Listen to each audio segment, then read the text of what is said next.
राज्यातील 17 निरागस मुलांना डांबून ठेवणारा हा रोहित आर्या हा मनोरुग्ण असल्याचं शासनाने घोषित केलेलं आहे।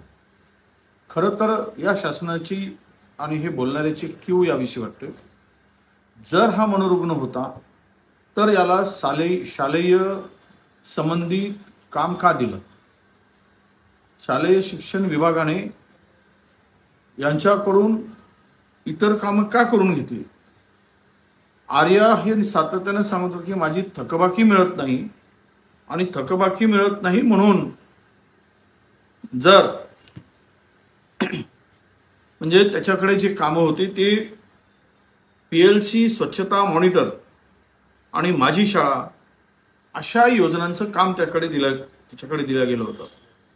आणि मुंबई पोलीस सांगतात की तो मनोरुग्ण होता, त्याचा एन्काउंटर केल्यावर आज पोलिसांचं अभिनंदन की 17 मुलांना पुढील होणाऱ्या धोक्यापासून त्यांनी वाचवलं।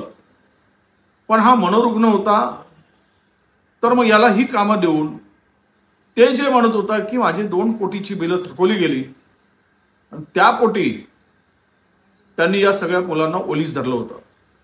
अरे एकीकडे शेतकरी कर्जमुक्तीसाठी आत्महत्या करतात, कंत्राटदारांचे थकीत बिलं मिळत नाही म्हणून कंत्राटदार आत्महत्या करतो। आज शालेय शिक्षण विभागामध्ये थकीत बिलं मिळत नाहीत म्हणून हा रोहित आर्या यांनी मुलांना ओलीस धरलं। चाललं काय राज्यात?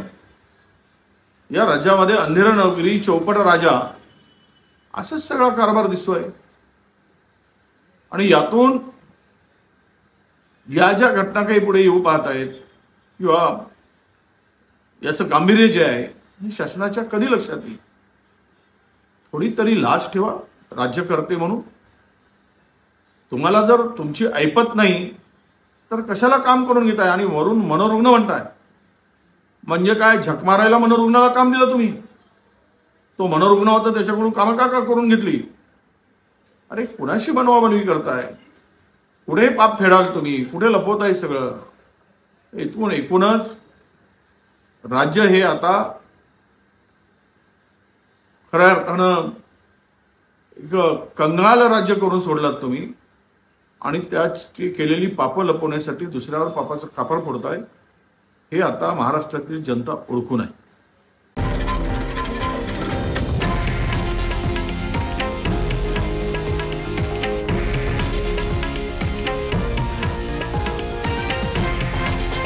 हे आहे देशातील नंबर 1 न्यूज नेटवर्क आणि आपण पाहत आहात TV9 मराठी, एकमेव।